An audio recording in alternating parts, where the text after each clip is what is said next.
करने के लिए आराधना में गीतों के माध्यम से और वचन के माध्यम से। और सचमुच ये सौभाग्य है हमारा कि हम परमेश्वर के प्रेम को हम लोग महसूस करके, उसको स्वीकार करके, उसको आत्मा और सच्चाई में आराधना करने का जो सौभाग्य परमेश्वर ने अपने भक्तों को दिया, वो सचमुच परमेश्वर की महानता ही है, परमेश्वर की दया ही है। और मैं परमेश्वर को धन्यवाद देना चाहता हूँ।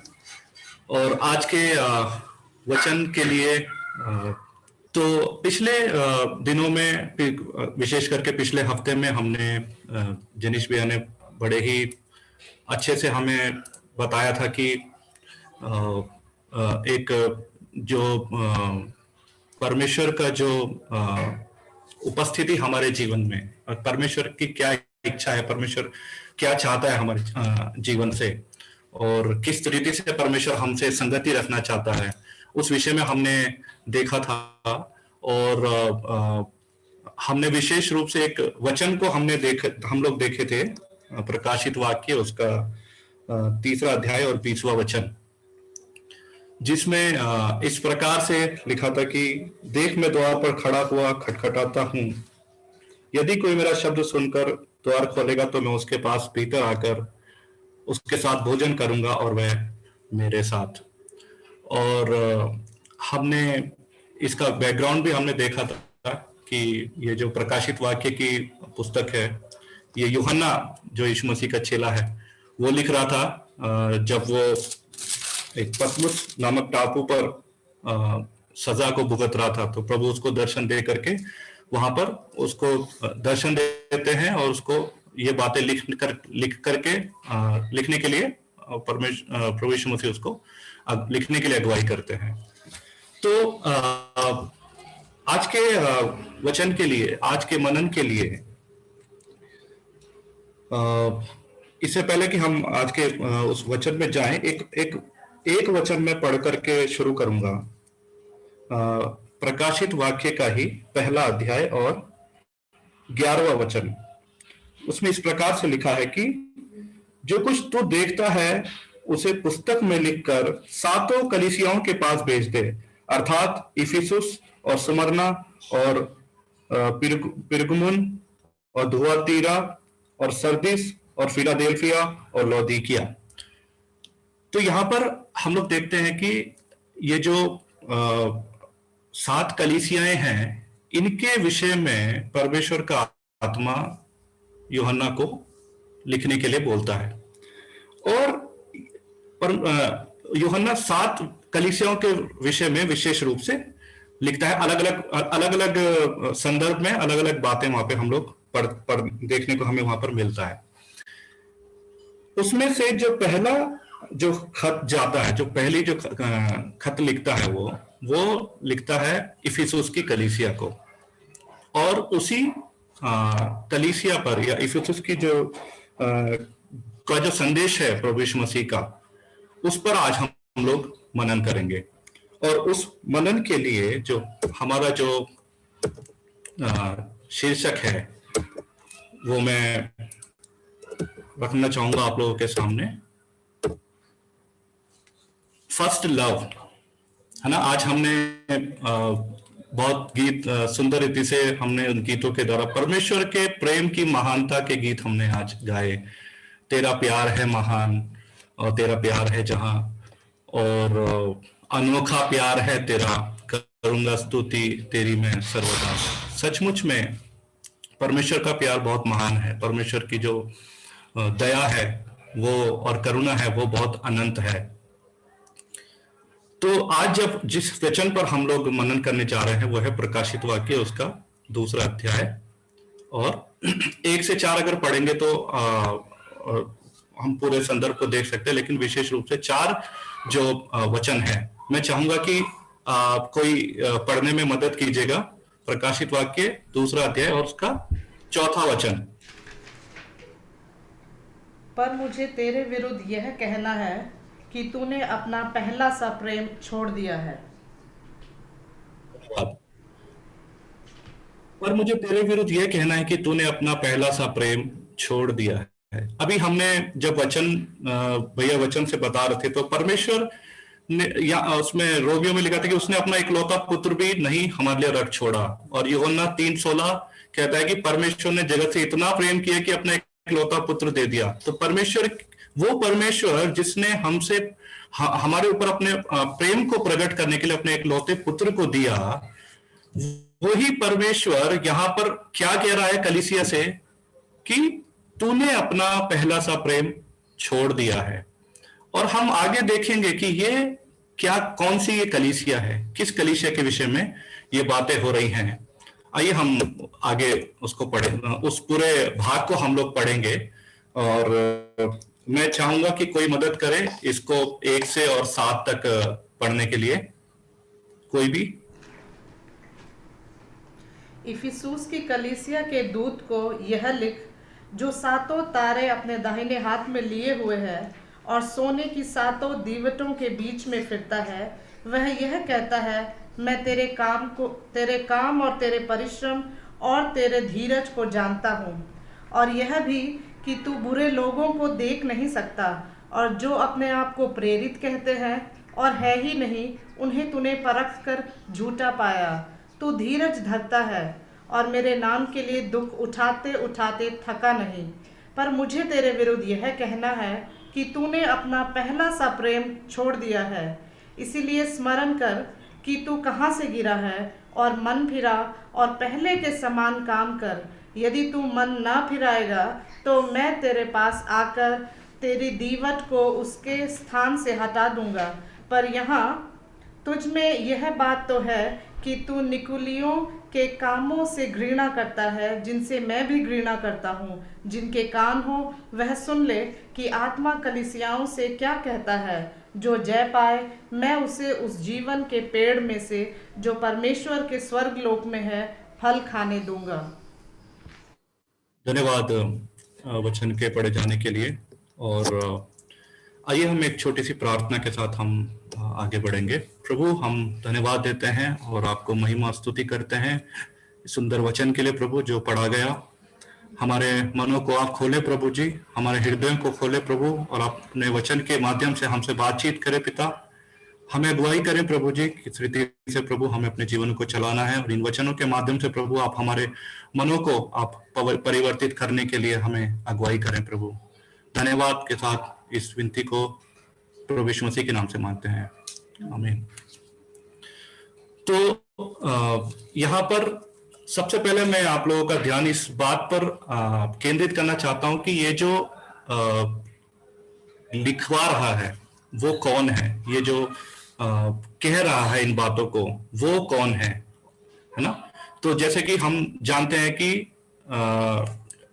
यूहन्ना को परमेश्वर का दर्शन हुआ, और इसमें जो पहला वचन है उसके अगर आगे के भाग में हम देखते हैं, वह जो अपने दाहिने हाथों में 7 तारों को ग्रहण करता है तथा जो 7 दीपधारों के बीच विचरण करता है।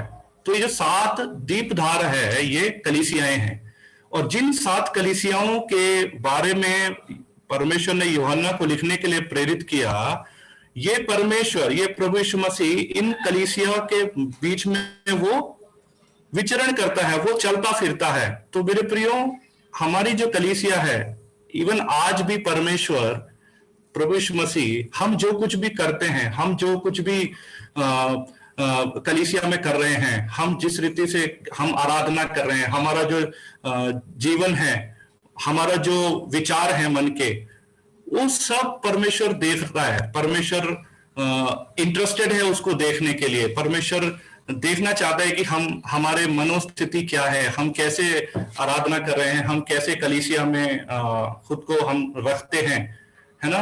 तो ये जो परमेश्वर है ये व्यक्तिगत रीति से भी और एक संगठित रूप से भी परमेश्वर इंटरेस्टेड है हमारे जीवनों में, हमारे व्यक्तिगत जीवनों में भी, और हमारे जो कलीसिया है उसमें भी प्रभु की उपस्थिति बिल्कुल स्पष्ट है। तो हमें ये समझने की बहुत जरूरत है कि परमेश्वर हमारे जीवन में रुचि रखता है। हम शुरुआत में, उत्पत्ति में हम लोग देखते हैं कि परमेश्वर ठंडे के समय में ना, यहोवा परमेश्वर आदम और हवा से मिलने के लिए आता था। वो देखना चाहता है कि आदम और हवा क्या कर रहे, कैसे अपनी जिम्मेदारियों का निर्वहन वो अदन की वाटिका में कर रहे हैं। परमेश्वर आनंद प्राप्त करता है हम मनुष्यों से बातचीत करने में। परमेश्वर आनंदित होता है जब हम उसकी आज्ञाओं का हम पालन करते हैं। तो मेरे प्रियो, ये जो वचन है, ये जो लिखा गया है, ये हमारे जीवनों में इवन आज भी, हालांकि ये उस काफी समय पहले लिखा गया था, पहली सदी के जो चर्चेस थे उनके लिए, लेकिन आज भी हमारे जीवनों में वो उतना ही महत्वपूर्ण है। तो हम इस बात का स्मरण रखें कि परमेश्वर हमारे जीवन में, हमारी कलीसिया में हम जो भी करते हैं उसमें परमेश्वर एक्टिवली इंगेज रहता है। वो देखता है कि क्या है, वो जानता है कि हम क्या कर रहे हैं। जो बाहर से जो दिखता है और अंदर से जो दिखता है, वो सब परमेश्वर, वो मनों को जानने वाला परमेश्वर है। ठीक है, तो हम जैसे कि हम जानते हैं कि परमेश्वर, ये जो लिखा है, ये जो बातें कही गई हैं, ये इफिसुस की कलीसिया के बारे में लिखी गई हैं। तो इफिसुस की जो कलीसिया है, सबसे पहले मैं चाहूंगा कि आपको इस कलीसिया के बारे में कुछ इसका जो बैकग्राउंड है वो मैं देना चाहूंगा कि जो इफिसुस की कलीसिया है वो उसका बैकग्राउंड क्या है। तो इफिसुस की जो कलीसिया है, इसकी जो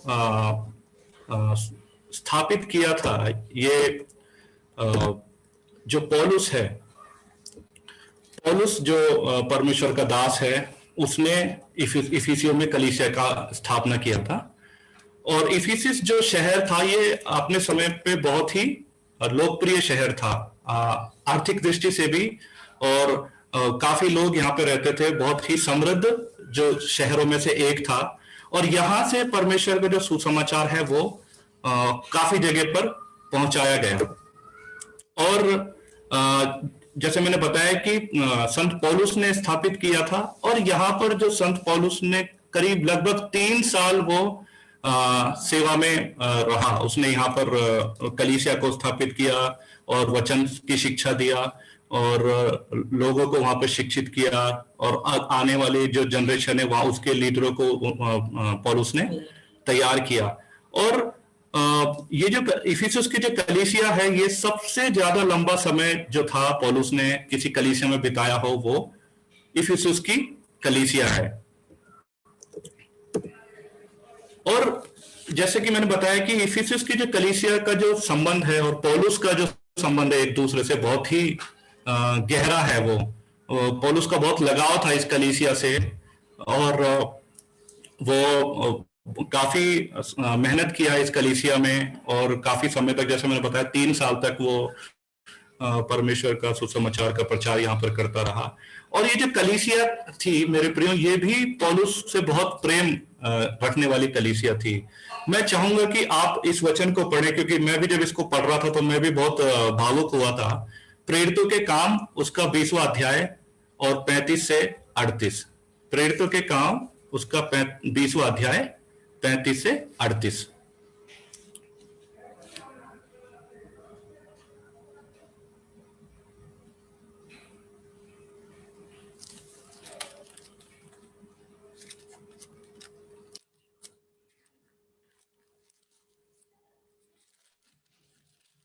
आपको मेरी आवाज आ रही है? इसमें इस प्रकार से लिखा है, मैंने तुम्हें सब कुछ करके दिखाया कि इस रीति से परिश्रम करते हुए निर्बलों को संभालना और प्रभु यीशु मसीह के वचन स्मरण रखना अवश्य है कि उसने आप ही कहा है, लेने से देना धन्य है। यह कहकर उसने घुटने टेके और उन सब के साथ प्रार्थना की। तब वे सब बहुत रोए और पौलुस के गले लिपट कर उसे चूमने लगे। 38 वचन, वे विशेष करके इस बात का शोक करते थे जो उसने कही थी कि तुम मेरा मुंह फिर ना देखोगे, और उन्होंने उसे जहाज तक पहुंचाया। धन्यवाद भाई पंकज। तो ये जो घटना है, ये वो घटना है जब पौलुस जो है इफिसियों की जो कलीसिया है वहां उसको, इफिसुस की कलीसिया को छोड़ करके वो आगे सेवकाई के लिए जा रहा था। तो वहां पे जब वो अंतिम जब संदेश दे रहा था, तो वहां के लोग बहुत भावुक हो गए और वो उसको चूमने लगे, जैसे कि हमने वचन में देखा, उसको गले से लगाने लगा। तो इतना गहरा संबंध पौलुस और इस कलीसिया के लोगों के बीच में वो था। उस प्रेम को जब मैं देख रहा था या मैं अनुभव करने का प्रयास कर रहा था, तो मेरे को बड़ा ही बुरा सा किया, मतलब बहुत मैं भी बहुत भावुक हुआ, क्योंकि सचमुच में जब हम एक परिवार होते हैं और उस परिवार से जब हम किसी कारण से या प्रभु की इच्छा से ही अगर हम अलग हो रहे, तो वो भी एक अनुभव है, प्रेम का अनुभव है। हालांकि परमेश्वर की इच्छा है, लेकिन उसके बावजूद भी वो जो सेपरेशन है वो एक अलग ही अनुभव था। तो इस रीति का प्रेम पौलुस का इस कलीसिया के लोगों से था। और जब पौलुस वहां से गया, तो तिमुथियुस जो उसका मसीह में उसको अपना पुत्र मानता था, उसको जो है कलीसिया का पादरी या पास्टर नियुक्त किया उसने, और उसको वहां की जो है बागडोर सौंपी। और उसको हम पढ़ सकते हैं, पहला और दूसरा तिमुथियुस में हम इस विषय में पढ़ सकते हैं। और इफिसुस की जो कलीसिया थी, उसमें जाने के बाद भी, वहां से जाने के बाद भी पौलुस का मन इस कलीसिया से इतना अधिक था कि वो वहां से अलग होने के बावजूद भी उनकी चिंता करता था, उनको उत्साहित करता था, उनको पत्रियां लिखता था, जो कि हमने बहुत बार वचन सुना है इफिसियों की पत्री से। और उसमें अलग अलग रीति से पौलुस ने इस कलीसिया के लोगों को वो जो है उत्साहित किया, उनको इनकरेज करता था, उनके लिए प्रार्थना करता था। तो एक बहुत गहरा संबंध हम लोग देखते हैं पौलुस का इस कलीसिया से। तो ये कुछ तथ्य थे। आइए हम वचन में आगे बढ़ेंगे। तो ये जो कलीसिया के विषय में, यदि जो हमने अभी पूरा पैसेज पढ़ा था, दूसरा अध्याय का 1 से 7 तक, उसमें बहुत सारी बातें हैं।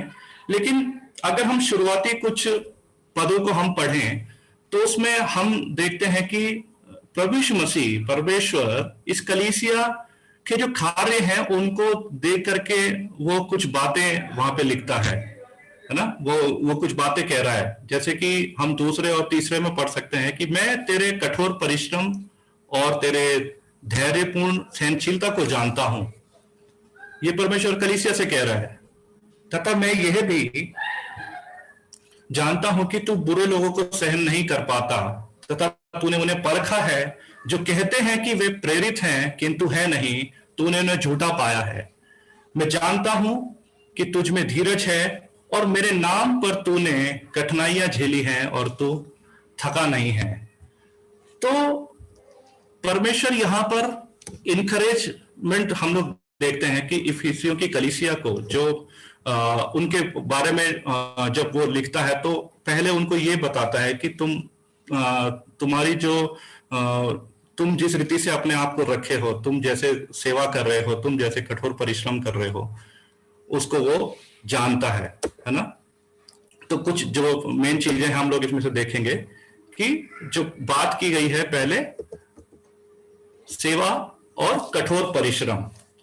तो इफिसियों की जो कलीसिया थी मेरे प्रियो, वो एक बहुत ही एनर्जेटिक कलीसिया थी। वो बहुत ही उत्साह के साथ परमेश्वर की सेवा में वो लगे रहते थे।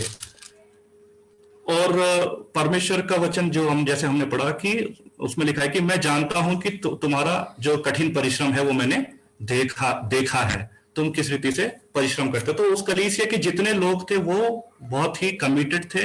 कलीसिया के जितने भी लोग थे वो प्रभु के सेवा में थे, और वो हर रीति से उनका जो ध्यान था, हर रीति से उनका जो समर्पण था, वो कलीसिया के लिए था। वो अगर किसी बाहरी व्यक्ति को बुला करके उनका असेसमेंट करेंगे आज के हिसाब से, जैसे कल की कलीसियाओं में हम लोग देखते हैं कि एक टीम है और एक कलीसिया में बहुत सारे लोग हैं, उसमें से कुछ लोग एक्टिवली इन्वॉल्व हैं, कुछ लोग अलग रीति से इन्वॉल्व हैं, तो अलग अलग रीति से हम लोग देखते हैं। तो अगर अगर आज के संदर्भ में अगर किसी बाहर से किसी कंसल्टेंट को बुलाएंगे तो उसमें हम कुछ इस तरीके से देख सकते हैं कि लगभग 80% जो मेंबर हैं चर्च के, वो सेवकाई में है, वो मिनिस्ट्री करते हैं, और 90% जो पिछले साल के जो वॉलंटियर्स थे वो भी अभी भी सेवा कर रहे हैं।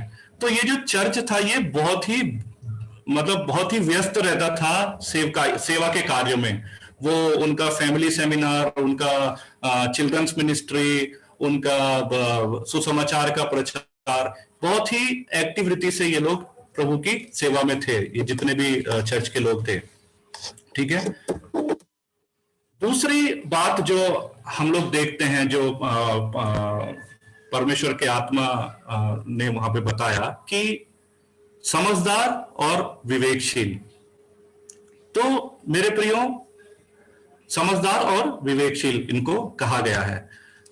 तो ये लोग बड़े ही एक और जो खासियत यहाँ पर बताई गई है वो ये है कि ये लोग जो है बिल्कुल दृढ़ता से अपने कार्य को करते थे। और उस समय पर उस जगह में बहुत सारी झूठी शिक्षाएं भी थी, बहुत सारे झूठे शिक्षक भी थे। ठीक है। जो हम लोग जो पत्रियां हैं, इफिसियों की पत्री, उसमें भी उस बात को हम लोग देख सकते हैं, और जो पौलुस ने बाकी पत्रियों में जो जिक्र किया है। तो ये जो कलीसिया है ये परखने वाली कलीसिया थी। इस कलीसिया के लोग जो थे वो झूठे शिक्षकों को उन्होंने पहचाना और उनको गलत भी उन्होंने पाया।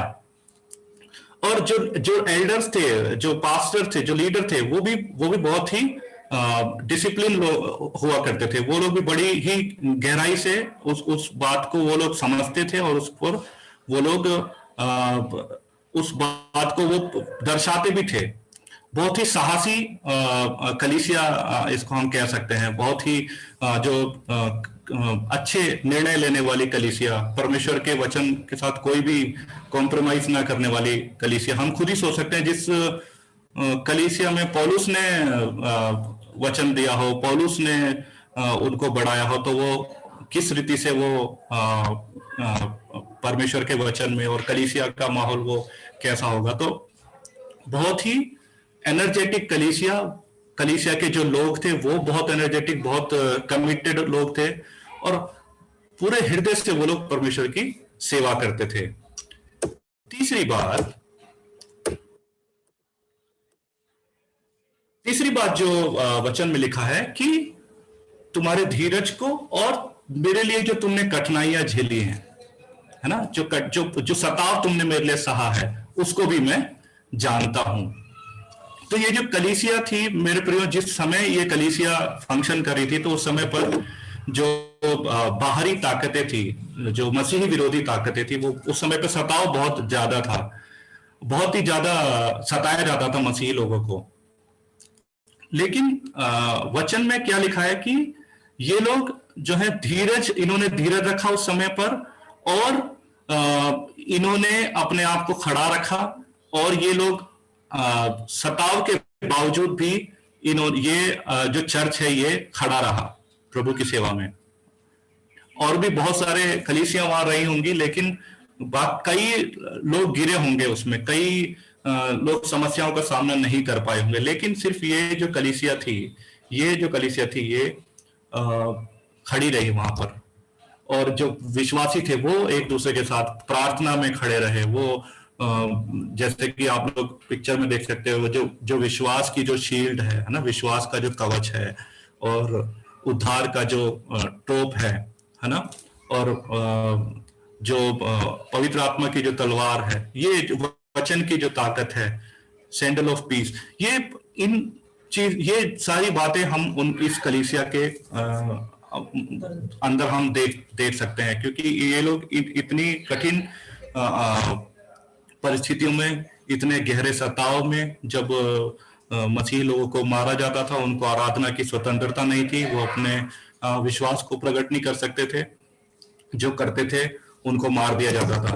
तो इतने बड़े सताव के बावजूद भी ये जो कलीसिया है ये खड़ी रही थी। तो इनका जो विश्वास था बहुत शानदार था, इनका जो कंडक्ट था वो बहुत शानदार था, इनका जो प्रेम था वो हम देख सकते हैं। अलग अलग रीति से जो परमेश्वर का जो वचन है वो बताता है, और कठिनाइयों के बावजूद भी ये चर्च जो है वो खड़ा रहा। लेकिन इतना मजबूत कलीसिया, इतनी गहराई से, इतने लार्जर स्कोप में ये जो कलीसिया जो सेवकाई कर रही है, इतना सारी खासियतें होने के बावजूद भी परमेश्वर का वचन 4 अध्याय में हम लोग देखते हैं कि क्या लिखा है वहां पर, किंतु मेरे पास तेरे विरोध में यह है कि तूने वह प्रेम त्याग दिया जो आरंभ से तुझ में था। तो चौथे आयत में हम लोग इस बात को देख सकते हैं कि परमेश्वर का आत्मा यहाँ पर क्या कह रहा है। तो सचमुच में ये हैरानी की बात है कि इतना मजबूत चर्च, इतना परमेश्वर की सेवा करने वाला चर्च, इतना मतलब वो चर्च जो सताव के बावजूद भी नहीं गिरा, इतना सब कुछ होने के बाद भी यहाँ पर परमेश्वर का आत्मा क्या कह रहा है कि एक यहाँ पे कंसर्न है कि तुमने वो जो पहला सा जो प्रेम था वो तुमने त्याग दिया है, वो प्रेम नहीं रहा है। तो ये जो वचन है, ये जो इसको क्या कहेंगे हम, शिकायत कहेंगे कि ये जो शिकायत है या ये जो बात प्रभु यहाँ पर कह रहा है, इसका मायने क्या है,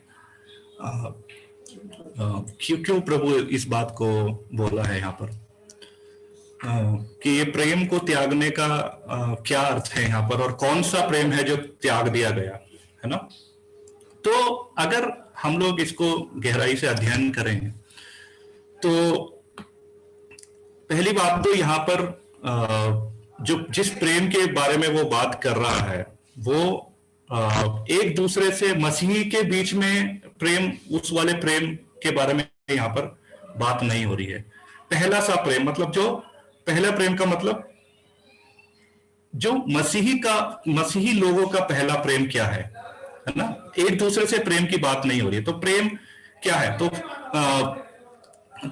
मसीही लोगों का जैसे मतलब है कि पहला प्रेम है प्रभु, है ना। कलीसिया का पहला प्रेम क्या है और क्या होना चाहिए, हमको जो परमेश्वर के वचन में जो आज्ञा है, सबसे बड़ी आज्ञा क्या है, हम लोग उसको पढ़ते हैं मत्ती उसका 12वां अध्याय और 30-31 में ना, कि तू अपने परमेश्वर से पूरे मन से, पूरी बुद्धि से, पूरी सामर्थ्य से प्रेम कर, और फिर उसके बाद अपने पड़ोसी से अपने समान प्रेम कर। तो यहां पर जो परमेश्वर का जो प्रेम, जिस प्रेम की परमेश्वर यहाँ पे हम बात कर रहे हैं वो है परमेश्वर से प्रेम, ठीक है। तो परमेश्वर से प्रेम की बात हो रही है यहाँ पर, एक दूसरे से प्रेम की बात नहीं हो रही। तो इस कलीसिया, तो यहाँ पे क्या हुआ कि जो इस कलीसिया का जो मतलब, जो इसको हम ऐसे देख सकते हैं कि ये जो कलीसिया है ये अब प्रेम करने वाली कलीसिया नहीं रही, है ना। परमेश्वर से प्रेम करने वाली कलीसिया नहीं रही। ये सारे कार्य कर रहे हैं, ये सेवकाई भी कर रहे हैं, ये सताव भी झेल रहे हैं, इन्होंने अपनी सेवा को बहुत बढ़ा भी दिया है ना। पहले कम लोग होंगे और ज्यादा लोग होंगे, लेकिन उसके बावजूद भी प्रेम की वहां पे कमी को परमेश्वर वहां पे हाईलाइट करता है। दूसरी रीति से हम इसको देख सकते हैं कि तुमने जो पुराना जो प्रेम था, तुम्हारा पहला जो प्रेम था वो तुमने छोड़ दिया है, त्याग दिया वो तुमने। पहले तो था लेकिन वो अब नहीं है। तो मेरे को याद आता है जब मैं नया नया विश्वास में आया था और जब नया नया प्रभु को ग्रहण किया था, बहुत ही अंदर एक आग थी, एक जोश था कि प्रभु के को और जानना है, और परमेश्वर ने मेरे लिए मुझे इतना प्रेम किया, मैं तो किसी भी रीति से प्रभु के लायक नहीं है, परमेश्वर ने मुझे प्रेम किया। तो मेरा प्रेम परमेश्वर के लिए बहुत था। तो परमेश्वर का प्रेम मुझे बहुत उत्साहित करता था कि मैं कलीसिया में जाऊं और परमेश्वर की आराधना करूं, मैं परमेश्वर को धन्यवाद दूं, मैं परमेश्वर को दान दूं, मैं परमेश्वर के लिए के वचन पढ़ूं, मैं परमेश्वर को वो करूं। तो ये जो भावनाएं थी ये बहुत ज्यादा मेरे अंदर उस समय पर थी। और लेकिन क्या हुआ, जैसे जैसे मैं रोजाना ये चीजें करता गया, तो क्या हुआ कि एक दिन अगर कुछ काम आ गया या कुछ ऐसा मुझे लगा, तो धीरे धीरे वो जो प्रेम था वो थोड़ा कम होता गया। अभी मैं इसलिए कलीसिया नहीं जाना चाहता कि मैं, मेरे को ऐतराज है कि मैं इसलिए जा रहा हूं कि पास्टर मेरे को कुछ बोल देंगे कि भाई तुम क्यों नहीं आ रहे हो। मैं इसलिए आराधना कर रहा हूं कि मुझे एक वो जिम्मेदारी दी गई है कलीसिया में उसको करने की। मैं इसलिए परमेश्वर को धन्यवाद कर रहा हूं कि अगर नहीं किया तो कोई मुझे क्या बोलेगा, लोग मेरे बारे में कैसी टिप्पणी करेंगे। तो इस रीति से कुछ समय ऐसा आया मेरे जीवन में भी। लेकिन प्रभु का धन्यवाद हो कि परमेश्वर का वचन जीवित है और वो आज भी हमारे जीवनों को वो बदलने की सामर्थ्य रखता है। आज भी परमेश्वर का जो वचन है वो हमको बदल रहा है, आज भी हमारे जीवन में वो कार्य कर रहा है। तो मेरे प्रियो, मैं आप लोगों के सामने ये सवाल रखना चाहता हूं, या हमें अपने आप से एक सवाल पूछने की जरूरत है कि आज जो हमारा जो प्रेम है प्रभु से, क्या कभी ऐसा समय था कि वो जो प्रेम है पहले वो बहुत ज्यादा था और वो आज उतना नहीं है? तो ये जो प्रेम है परमेश्वर के लिए हमारा, वो कैसा प्रेम है? क्या वो प्रेम हमें प्रेरित करता है जो हम कर रहे हैं, या हम इसलिए कर रहे हैं कि वो हमारी जिम्मेदारी हो गई है? अब शुरुआत में वो प्रेम था, हम सब इस बात को मानते हैं, लेकिन आज जब हम हैं इस परिस्थिति में, आज की तारीख में, तो उस प्रेम के असर को, उस प्रेम के भाव को आज हमें अपने अंदर जानने की हमें जरूरत है मेरे प्रियो। एक प्रोग्रेसिव लव, जो उन्नतिशील प्रेम, वो प्रेम जो शुरू से अब तक हमको चला रहा है, जो भी ग्रोथ है वो उसके प्रेम के बढ़ोतरी हमारे अंदर हुई परमेश्वर के लिए, और इसलिए हम आज इस कार्य को कर रहे हैं। इसलिए आज हम पूरे आनंद से, पूरे समर्पण के साथ, आत्मा और सच्चाई से हम परमेश्वर को आराधना कर रहे हैं, आत्मा और सच्चाई से हम प्रभु की सेवा कर रहे हैं। तो आज हमें अपने आप से पूछने की जरूरत है कि हमारा पहला प्रेम क्या है ना? क्या है हमारा वो पहला प्रेम? आज हमें, क्या वो प्रभु है या वो कुछ और हो गया अभी? तो ये सवाल हमें अपने आप से पूछने की जरूरत है। प्रेम को हम लोग इसी प्रेम को, जैसे अगर आप एक विवाह का हम एक संबंध देखते हैं कि जब विवाह होता है किसी दो लोगों के बीच में, लड़के और लड़की के बीच में, तो एक प्रेम स्थापित होता है वहां पर। और वो जैसे जैसे समय बीतता जाता है, नेचुरली होना क्या चाहिए होता है कि वो और मैच्योर होता है जैसे जैसे समय बीतना शुरू होता है। लेकिन जब वो जो भी हम करते हैं उस संबंध के बीच में, जब वो जिम्मेदारी हम उसको ले लेते हैं, प्रेम के कारण नहीं, लेकिन जिम्मेदारी जब हम उसको ले लेते हैं, तो मेरे प्रियो, जो प्रेम का जो अस्तित्व है वो कम होता जाता है। और कलीसिया के संबंध में भी यही कहा गया है कि जब हम जो कलीसिया है वो यीशु मसीह की क्या है? दुल्हन है ना? कलीसिया जो है यीशु मसीह की दुल्हन है।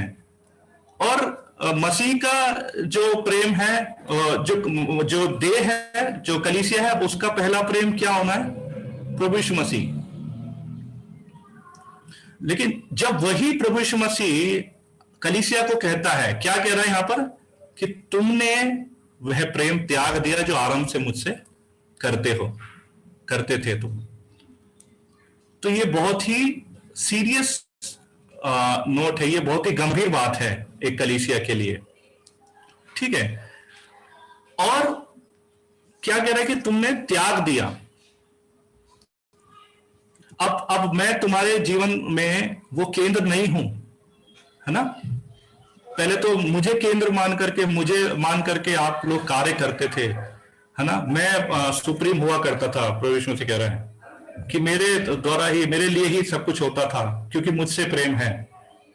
लेकिन अब जो जीवन है वो कुछ और है, अब जो कलीसिया है वो कुछ और है। तो प्रभु यीशु मसीह क्या कह रहे हैं वहां पे? तुम्हारी जो सेवकाई है वो बहुत जबरदस्त है, तुम्हारा जो विश्वास है बहुत अच्छा है, तुम्हारा जो कमिटमेंट है, तुम्हारा जो हार्डवर्क है वो बहुत अच्छा है, तुम सब बहुत अच्छी सेवा कर रहे हो। लेकिन ये सब कुछ करने के बावजूद भी प्रेम नहीं है, प्रेम में नहीं कर रहे हैं। तो यदि प्रेम नहीं है, यदि प्रेम के कारण ये जो भी हम कर रहे हैं वो प्रेम के कारण नहीं है, तो वहां पे प्रॉब्लम है। उसी को यहां पर प्रभु यीशु मसीह ने कहा है। और अगर प्रेम नहीं है और अगर इस चीज का सॉल्यूशन नहीं किया गया, तो क्या लिखा है वहां पर? 5वां वचन कोई पढ़ेगा? इसी अध्याय का, दूसरे अध्याय का 5वां वचन और उसका आखिरी वाला भाग।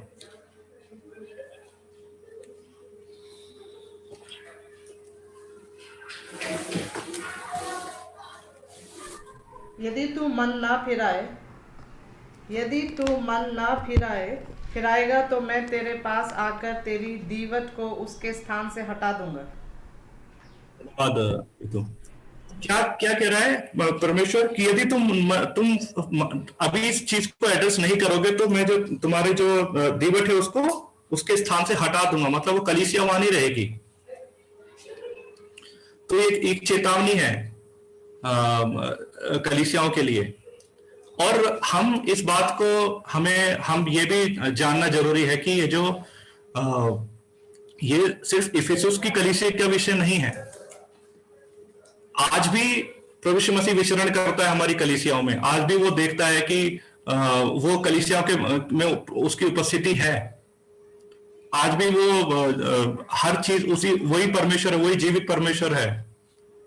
वो आज भी इंटरेस्टेड है हमारे जीवनों में, हमारी कलीसियाओं में। वो देख रहा है कि क्या हो रहा है। तो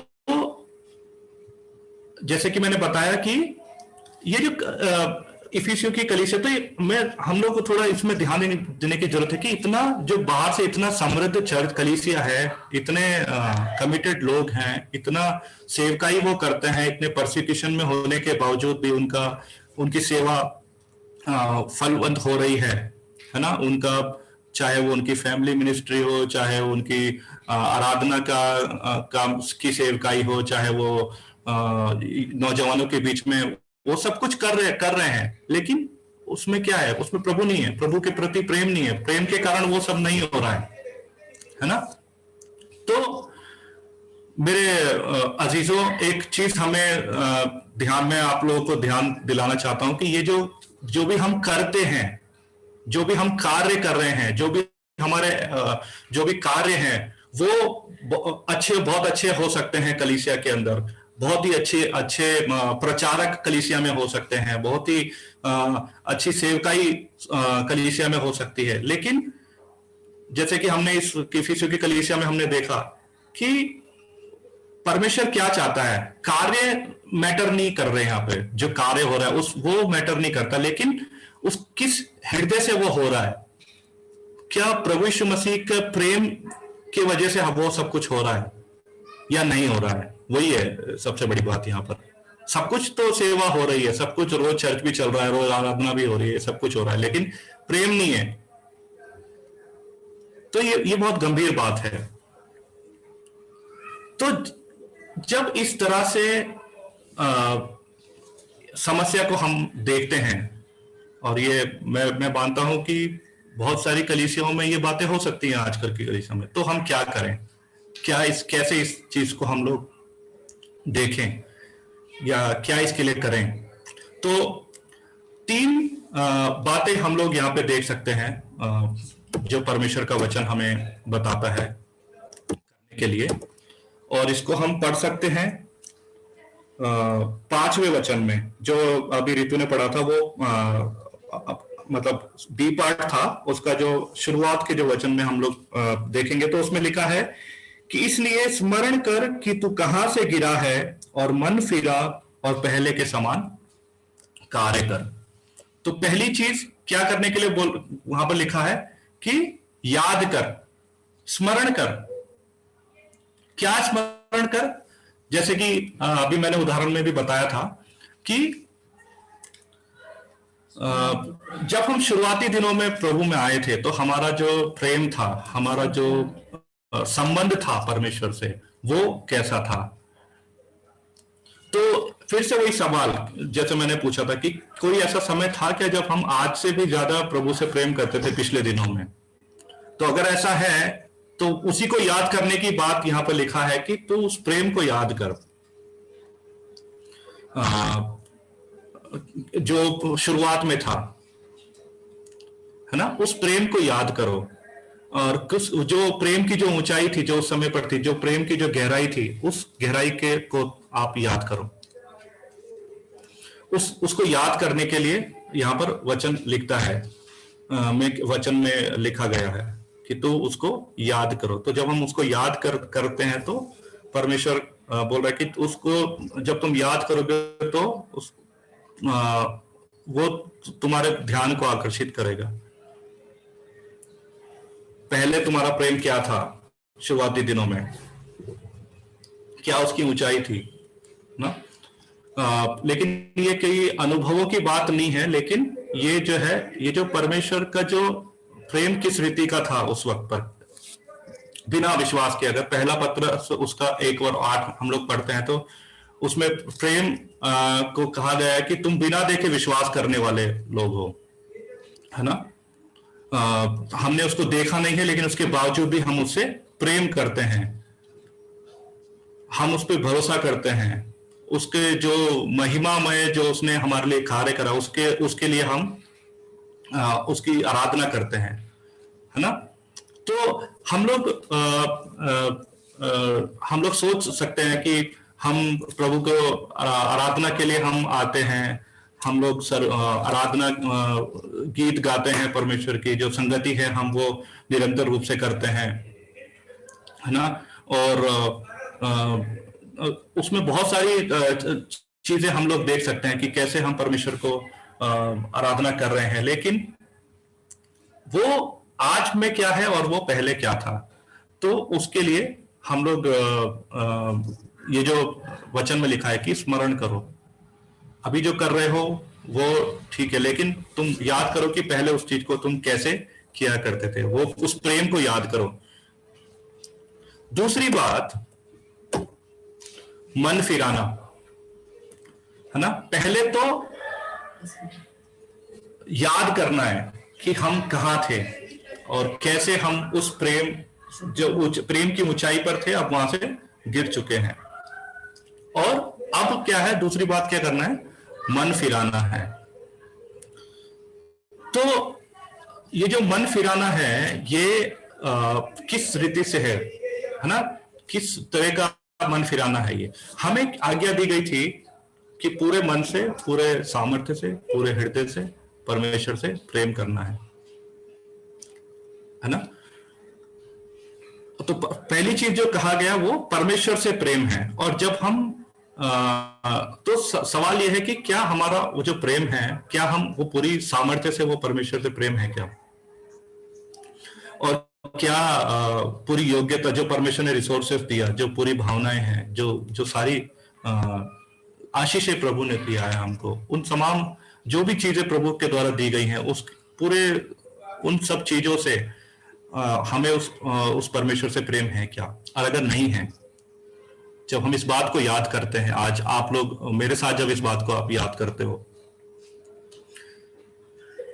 तो हम उस परमेश्वर की शरण में हम लोग आ सकते हैं। और जो पाप हमसे हुआ, जिस प्रेम की अपेक्षा परमेश्वर हमसे करता है, और जिस प्रेम के कार्यों की या प्रेम रूपी सेवा की अपेक्षा परमेश्वर हमसे करता है, या प्रेम रूपी आराधना की अपेक्षा परमेश्वर हमसे करता है, वो जो हमने नहीं किया, तो क्या आज आप और मैं उस परमेश्वर के सम्मुख आ सकते हैं आज के दिन में।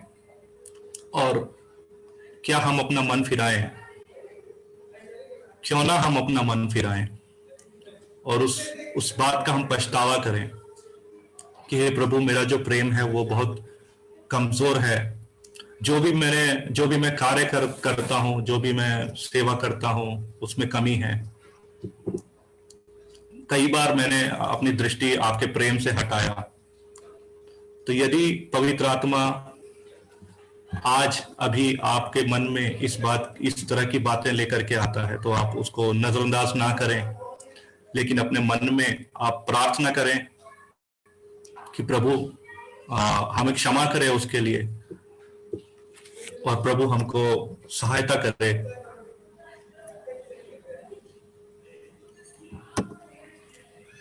और हमारा जो प्रेम है वो फिर से जागृत हो।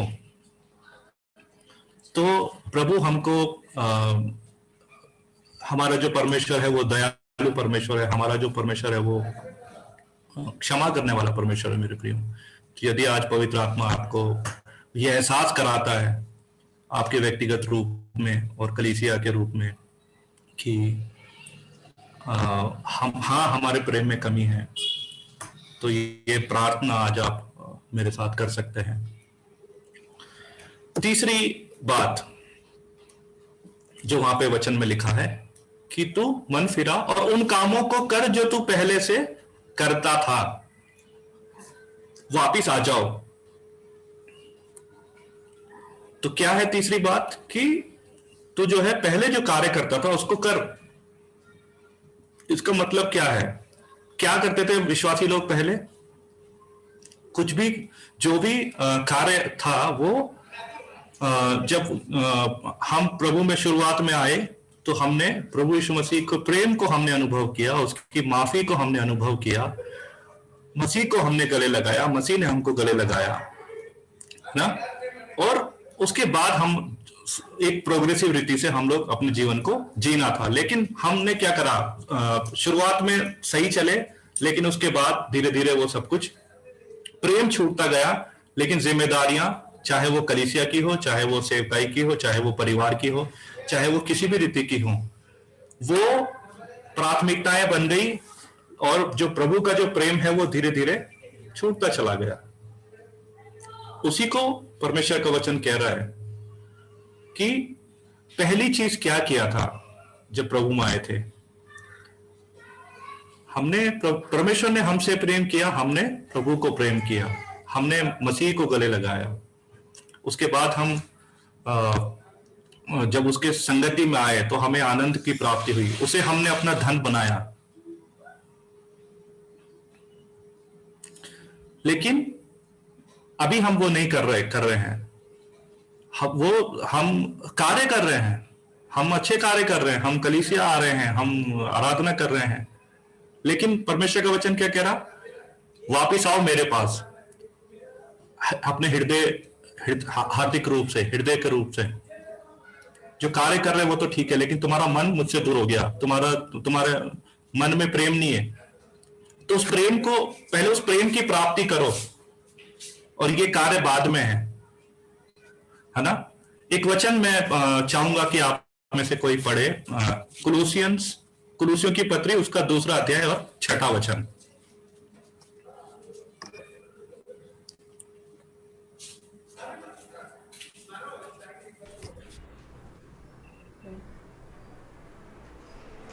अतः जैसे तुमने मसीह यीशु को प्रभु करके ग्रहण कर लिया है, वैसे ही उसी में चलते रहो। जैसे हम प्रभु को ग्रहण किए, उसी संबंध में चलते रहो। प्रेम का संबंध में, प्रेम के भाव में, जिम्मेदारियां, रिस्पॉन्सिबिलिटी नहीं, लेकिन प्रेम ड्राइविंग फोर्स होना है। हम जो भी अपने जीवन में, आत्मिक जीवन में, कलीसिया में हम लोग करते हैं। हमने इफिसियों की कलीसिया का उदाहरण देखा कि वो लोग सेवा कर रहे हैं, वो लोग आराधना कर रहे हैं, वो लोग चर्च को बढ़ा रहे हैं, वो पास्टर बहुत अच्छी अच्छी शिक्षाएं दे रहा है, हर एक विश्वासी बहुत एक्टिवली इन्वॉल्व है कलीसिया में, लेकिन प्रेम नहीं है। और परमेश्वर उसको एड्रेस किया वहां पर कि तुम्हारे अंदर प्रेम नहीं है। तुम याद करो तुम कहां थे, तुम पछतावा करो, तुम पश्चाताप करो और तुम वापस लौट आओ। तो कार्य से बढ़कर के परमेश्वर चाहता है कि हम उस प्रेम के भाव में हम लोग लौट करके आए। तो क्या हम आज कर सकते हैं ऐसा? क्या आज हम ये निर्णय ले सकते हैं? उस जो विश्वास के द्वारा हम प्रभु के जब हम पास आए, है ना, क्या हम उसको एक्सरसाइज कर सकते हैं अपने जीवन में? उस प्रेम को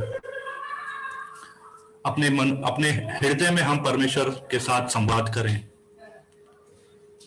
और उस मसीह के सम्मुख हम आए और उन बातों से ज्यादा जो हमारे लिए मैटर करती हैं, उससे कहीं ज्यादा इस बात को के ऊपर हम ध्यान दें कि परमेश्वर के लिए क्या मैटर करता है, परमेश्वर क्या चाहता है।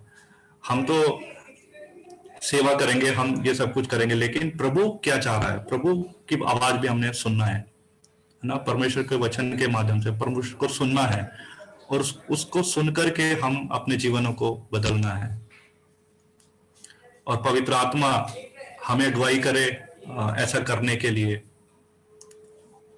कि तो आज जब हम इस वचन को हम लोग जब सुनते हैं, ये जो आज हमने सुना कि क्या तुमने जो पहला सा प्रेम छोड़ दिया है उसको याद करो, तुम पछतावा करो और मेरे पास लौट आओ। सचमुच मेरे प्रियो, जब हम इस बात को हम जब आज समझते हैं, जब हम इस बात को हम आज देखते हैं अपने जीवन में, तो क्या आत्मा हमें उत्साहित करता है हमारे हृदय को इस रीति से हम इस बात को देखने के लिए? यदि हाँ, तो आप मेरे साथ अपनी आंखों को बंद कर सकते हैं और उस परमेश्वर के समीप हम आए, हम याद करें अपने शुरुआती दिनों को, उस आनंद को, उस संबंध को, उस उत्साह को जो हमारा था। आइए हम उस प्रेम को हम याद करें, परमेश्वर के प्रेम को, जिसके हम लायक नहीं थे, लेकिन उसके बावजूद भी परमेश्वर ने हमसे प्रेम किया और इस रीति से प्रेम किया कि एक लौता पुत्र हमको दिया। और वही परमेश्वर इस आज के वचन में हमसे कहा कि तुमने अपना पहला सा प्रेम छोड़ दिया। हाँ मेरे प्रियो, आज हम उस प्रभु के सम्मुख आए और हम प्रार्थना करें, हम याद करें, हम पछतावा करें और हम वापस लौटे उस परमेश्वर के पास। आइए हम प्रार्थना करें।